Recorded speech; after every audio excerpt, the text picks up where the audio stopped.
Yo les gars, on se retrouve aujourd'hui pour une petite vidéo. Aujourd'hui on s'intéresse encore à Rage of the Abyss qui va sortir en septembre. Donc aujourd'hui on va s'intéresser à la nouvelle X69 qui est sortie, qu'on va potentiellement jouer avec Generator. Donc on est parti pour l'analyse de cette nouvelle carte. Ce nouveau monstre c'est Ruby Saphirus, The Jewel of Maximum Mouse, qui va être terre, rocher, et pour l'invoquer il va falloir deux monstres level 9. Si cette carte doit être détruite, on va pouvoir détacher un matériel de cette carte à la place, et cette carte gagne un effet basé sur les attributs des matériels qu'elle a. Donc si on a un monstre d'attribut feu, quand cette carte déclare une attaque sur un monstre qui a plus d'attaque, on va pouvoir faire que cette carte double son d'attaque jusqu'à la fin de la dommage step. Si on a un monstre eau, une fois par tour de l'adversaire, effet rapide, on va pouvoir target une carte qu'on contrôle et annuler n'importe quelle carte ou effet que l'adversaire va activer ce tour en targetant cette carte. Ce nouveau monstre, on va principalement le jouer dans Generator, qui va être un archétype qui va jouer plein de monstres niveau 9 et surtout d'attributs différents, dont des monstres feu et des monstres eau. Donc en soi on peut le jouer aussi dans potentiellement d'autres choses, mais ça va juste être le deck où c'est le plus simple de l'invoquer et de pouvoir en profiter pour protéger ses cartes. Autre nouvelle carte qu'on va voir de Rage of the Abyss dans ce deck là, c'est Transient Titan of Tartarus, qui est bien niveau 9, donc qui va bien avec le deck, et aussi c'est un monstre zombie, donc on a notre Ela qui va permettre de sacrifier un monstre zombie pour activer son effet, donc ça peut être pratique, et aussi on peut l'invoquer spécialement avec notre World Legacy Monstrosity surtout.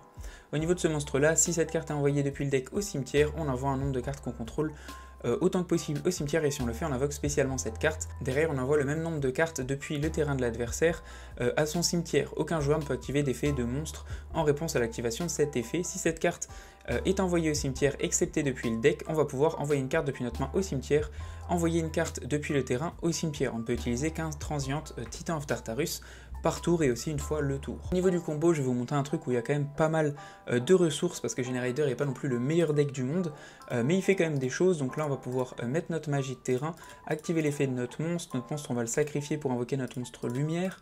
Notre monstre lumière nous permet derrière d'aller chercher un monstre depuis notre deck à notre main, donc on va pouvoir potentiellement aller chercher notre monstre feu.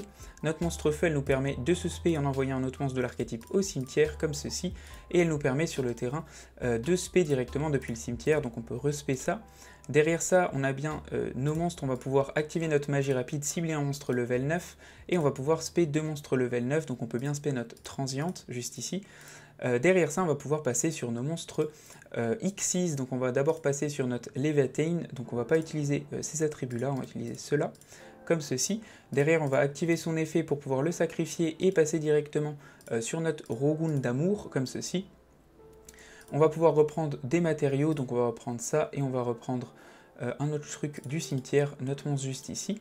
Derrière ça, je vais pouvoir passer sur ma nouvelle carte en utilisant mon monstre feu et mon monstre eau, comme ceci.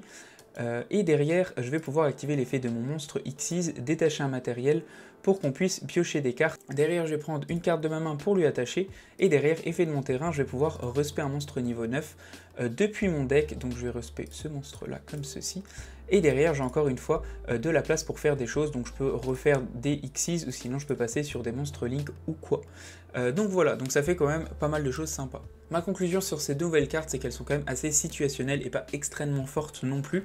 Mais par contre, pour le deck Generator, c'est toujours un entre guillemets bon support, mais pareil, c'est le genre de deck. Pour moi, c'est comme si Hyper Dragon, il mérite un vrai support.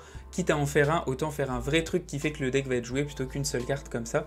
Mais après, ça reste assez intéressant pour ce deck, mais pas assez pour que ça change vraiment la face du deck. Voilà, merci en tout cas d'avoir regardé. Ciao, ciao, à plus et abonnez-vous.